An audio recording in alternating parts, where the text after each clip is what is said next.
The only reason where it makes actual sense to look poor is when...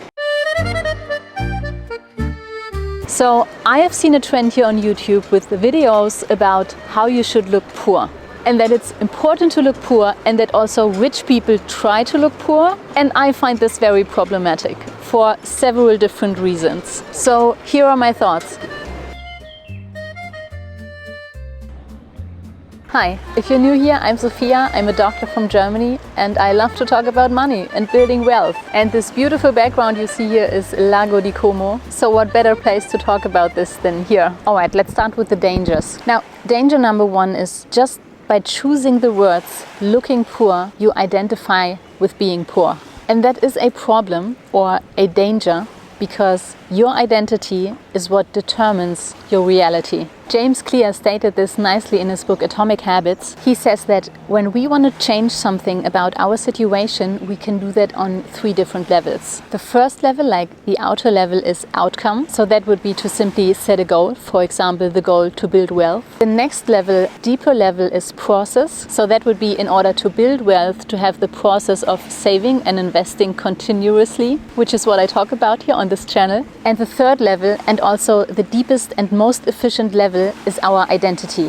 When you identify with being rich, that is the easiest and also the most reliable way to get there. And one way would be to surround yourself with rich people. Another way of building that identity is to imitate the rich. It's what's called modeling of excellence. And that would mean to do what rich people do, to apply their habits, apply their money management strategies, also to look like them, to dress like them. Yes, you heard that right. I say the opposite is true. It's not look poor to get rich, it's look rich to get rich. And I will give you some research-backed examples for this in a minute. And another reason to do that, when you stand in front of the mirror in the morning and you state, yes, I look poor, what do you think that does to your self-esteem? What do you think that does to your confidence? And how do you think you show up at work? Will it be like, I'm here doing an excellent job and I'm worth getting paid more? Or will it rather be, I look poor, I'm just here for the salary, and no, I will not ask for more because I don't need more. James Clear writes, the more pride you have in a particular aspect of your identity, the more motivated you will be to maintain the habits associated with it. And if you take pride in looking poor, all you will do is adapt the habits of poor people. And not only will you adapt the wrong identity, unless you actually want to be poor, then that's a fair point. But if you want to be wealthy, you need to feel like you're wealthy. So danger number 1 was identity. Danger number 2 is looking poor hurts you financially. And now I'm coming back to the research-backed part. There have actually been studies that show a connection between appearance and financial success. People with an attractive appearance, aka not looking poor, are much more likely to get hired and to get a promotion than do people who do not look as attractive. And the way someone dresses is, I would say, way more than half of attractiveness. I mean, it's called dress for success for a reason. Yes, there are other factors like figure and hair, also posture and charisma and so on. By the way, all factors that we can actively work on. But dressing is just such a big part of it. And to look poor then can lead to you not getting that job, not getting that promotion, not getting that higher salary. And that hurts you financially because income matters in building wealth. If you like that to be true or not, we judge people on their appearance. It influences how competent, how intelligent, how trustworthy we think they are. And this is true for your private life as well as professionally. By the way, from a business perspective, there have been studies that some colors work better than others. So the same seller in a blue suit had higher sales than in a brown suit. Same person, same skills. How crazy is that? I read that in The E-Myth Revisited by Michael E. Gerber, just to show you how much that matters in every aspect. And looking poor, which is also number 3, hurts your money mindset. If you think that when you look rich, people will take advantage of you, you have a bad money mindset. Because you think money makes you vulnerable. But the thing is, people do not take advantage of you because you have money. People take advantage of you because they think they can. And that is something that not just happens to rich people, it happens to all of us. But even if they succeed, who do you think suffers more? The rich one or the poor one. So to think that something bad happens to you when you have money is a sign of a scarcity mindset. Don't do that. It's not serving you. Also, if you think that when you look rich, your friends and family will come to you for money, what does that say about the way you think about them? I mean, correct me if I'm wrong, I'm open for discussion, but I'd say that's neither a nice way nor the right way to think about your family and your friends. And what does it say about you and your ability to make your own decisions? If you want to give, then give. If you don't want to give, then don't. You decide what you do with your money, period. Own your decision and don't pretend to be someone like a poor person you're actually not and don't want to be just to avoid an uncomfortable situation. It's dishonest. Of course, it does take self-confidence to do that, and I know that. I have a story on my own about that. I'll get back to it later. And it's like I said before, if you want to achieve something like building wealth, you have to surround yourself with the right people. And if you realize that you don't fit in with the people when you start building wealth, and not just you presuming it, but with actual evidence that they did something to confirm this, if it really is that bad, then you might just be in the wrong crowd. And you might have to consider to spend less time with them. You deserve people in your life with whom you can share this kind of success. I mean, it's hard enough already to build wealth, and then you might as well cherish and celebrate it with people that you love and that support you.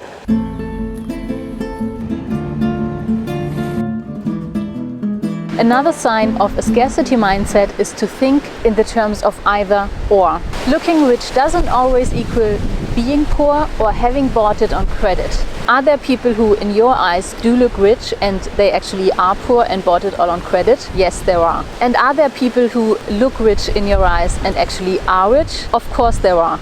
It's interesting, in the book The Secrets of the Millionaire Mind from Harv T. Eker, he actually states that poor people often think in terms of either or, like either you have money or you are happy, or either you look rich and you are poor, or you look poor and you are rich. And rich people have the and mentality. You can have money and be happy. You can look rich and be rich. And the thing is that as of a certain net worth, it doesn't make sense to buy, these cheap, maybe even mass-produced, low quality and low sustainability kind of clothing. If you have a $500,000 net worth, spending $500 on shoes will just make a zero difference to your financial situation. I think the secret here is to find the right balance between saving and investing and spending money. And looking rich also doesn't necessarily equal to look from recognition from outside. People buy things and clothes for all different kinds of reasons. Because they value the style, because they value the quality. Maybe they value the century-old history of the company. Or you value the values of the company. Because behind every brand there's a handful of values that you either identify with or you don't. Okay, now let me get back to that personal story so that I can make a point. I come from a fairly wealthy background. My mom was a doctor, and there was a time where we didn't have a lot of money, but then there was a time where we had enough money. So we're not like talking the upper 1% here, but we're the upper middle class. And as a teenager and also later at university, I more than once had the feeling that I had to justify why I can do certain things or have certain things that other people don't. And the way in which people approached me with that kind of led to a feeling from myself that I didn't deserve it. And that then led to me trying to hide the wealth, to hide basically where I come from. For example, sometimes I wouldn't take the car, even though it wasn't mine, but it was my mom's BMW that sometimes I was allowed to borrow, because I was scared of what people might say or think. Another thing, I wouldn't apply for scholarships because I thought that other people need that way more than I do. And by that, I now think that I actually missed valuable learning opportunities and also valuable connections. I took a side job when I was at university, even though I didn't have to. And maybe I could have finished uni sooner or better than I actually had. I mean, don't get me wrong, at that job I actually learned a lot also for later. And I don't even remember if it was really just about the money. I think that fitting in with the crowd, because the majority of the people I studied with also had a side job, definitely played in as well. And that is a side note, never underestimate how much you actually want to fit in with the crowd that you're with. And I also backed away from investing during that time because, well, when I subconsciously felt like I had to hide my wealth, I certainly don't want to make more of it. And I think the consequences, of that feeling was that I left a lot of opportunities on the table. And only much, much later, when I started working on my money mindset, and I still do constantly, I noticed that hiding is not a solution. It's a quick fix to avoid an uncomfortable situation. And I think trying to hide your wealth often comes from a place of a lack of confidence. Back then there were a few people who said some pretty nasty things, and especially when you're young, that can really sit with you without you even realizing how much. And for me this was even conflicting, because my mom was a single mom and she built her wealth from scratch. And I definitely benefited from that, knowledge-wise and money-wise. And I'm so proud of her. But then, being proud on the one side and on the other side, like having this guilt, just doesn't make any sense. It doesn't go well together. So what I learned from reflecting about all of that is that I don't want to apologize for my circumstances. Because the thing is, neither of us can decide where we come from. And that goes equally for people from a wealthy background and for people from a not wealthy background. But we can decide where we are going. And I love that concept of an unfair advantage. And there's a book about it, The Unfair Advantage, from Hassan Cuba. And what he states in the book is that every one of us has an unfair advantage. We just have to know what it is and then how to use it. And when you also are walking the path of building wealth, I also don't want your children to apologize for what you have achieved when you can, for example, pay for their education or let them have certain experiences because of what you have accomplished. And what I'm trying to do is just to, listen deeply to what I actually want and what's the life that I actually want to live, and then follow that path without being influenced by other people's opinion too much. And by the way, I don't blame any of the people with whom I had those experiences with, because I know for them it also might have come from a lack of confidence, or maybe they simply copied what they heard other people say and then they projected it onto me. So there are no hard feelings at all. It's just that I'm trying to become aware of how little things like that affect me, and if it really is aligned with what I want or if it's not. So the point I want to make here is that feeling shame around money or feeling guilt around money is not a good thing. So let's not nurture that.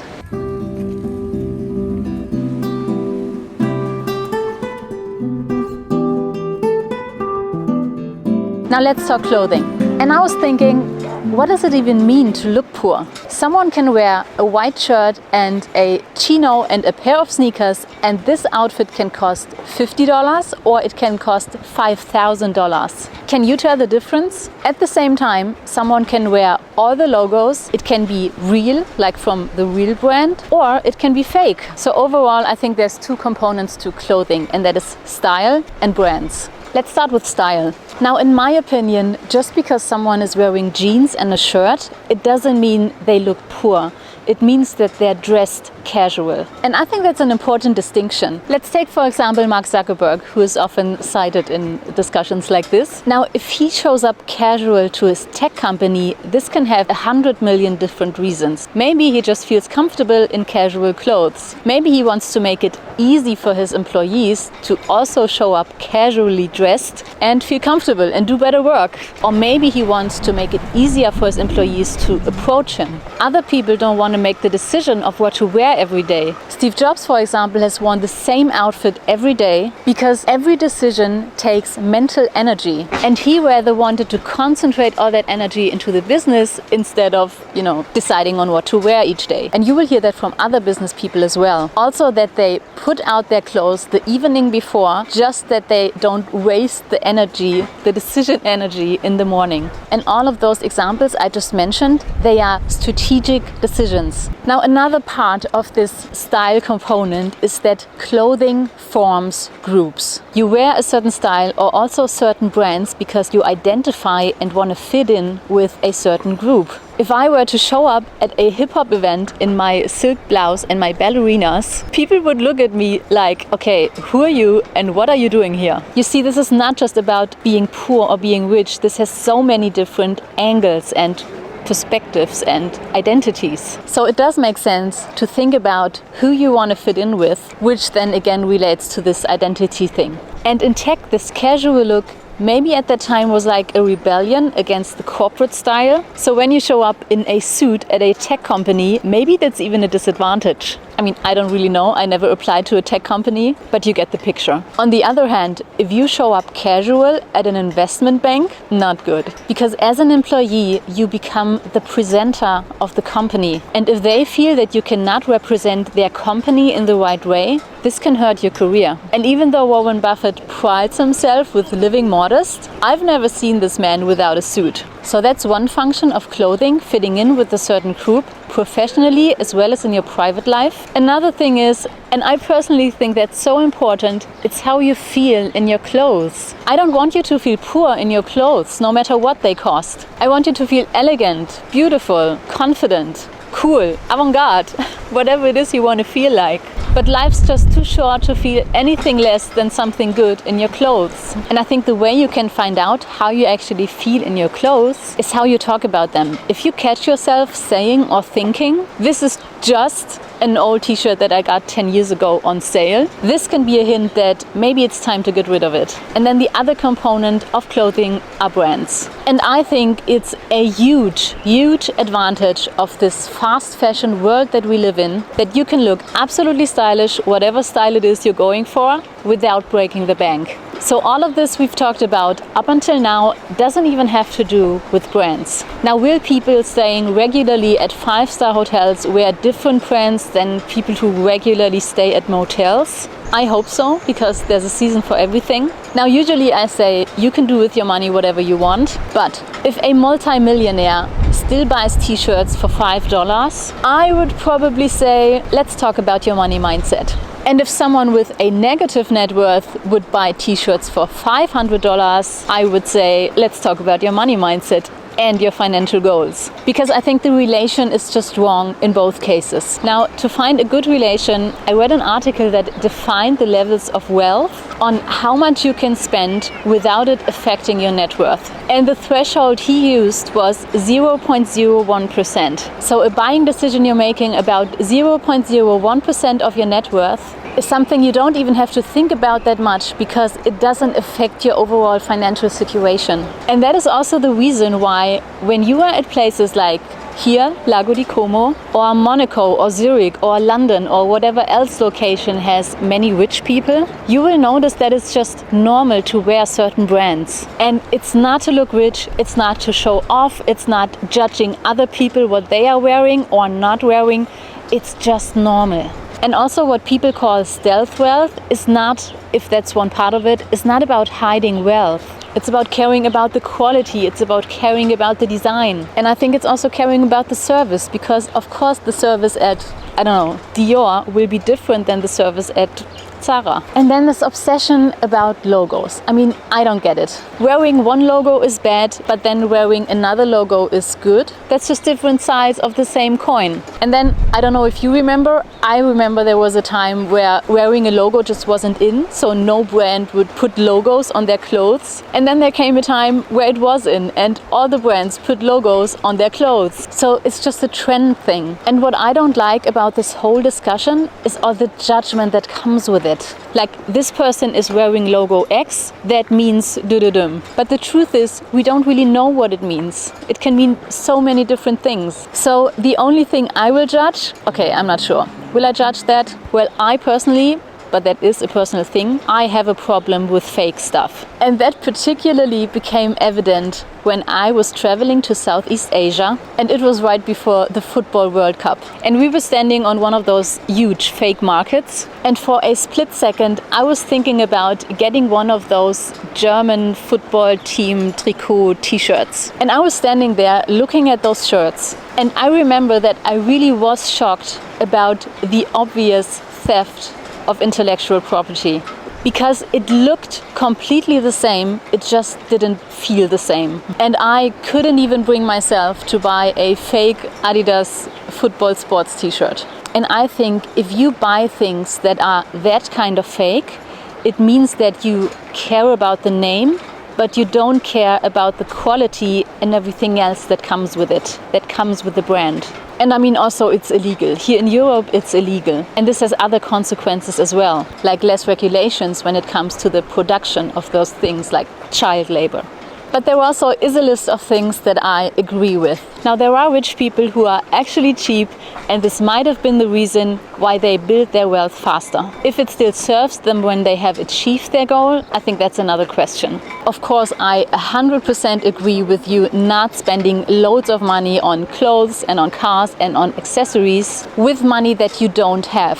That's out of the question. If you've seen some other of my videos, you know that one of the basic principles of personal finance is to never go into private debt, especially for consuming things. Of course, for a business, there are different rules. Now, becoming rich and staying rich is always about living below your means. The thing is just that that's relative. Staying below your means with a 7-figure net worth is a completely different thing than staying below your means with a 5-figure net worth. And also, I think we should not buy certain things just because we think it will impress other people. If you buy a certain brand thingy, I think it should be because you like it, or you like the brand, or you like the style, and not because you're hoping that you get a compliment from someone or some type of recognition from outside, because I don't think that's a good reason to buy anything. The only reason where it makes actual sense to look poor is when you travel to countries or areas in your own country where it's not safe, because you might get robbed or even killed for something that people think is worth some money. And I think it's very, very sad that this is even something that we have to think about, but unfortunately it's still a reality. So if you travel to some places, wear your cheapest clothes and don't take anything else with you. Your safety goes first, always. Now that you know why you should never aim for looking poor, you should learn how to become rich without living frugal. You can watch this video here next. Thank you for watching, subscribe if you aren't already, and I'll see you there. Bye bye.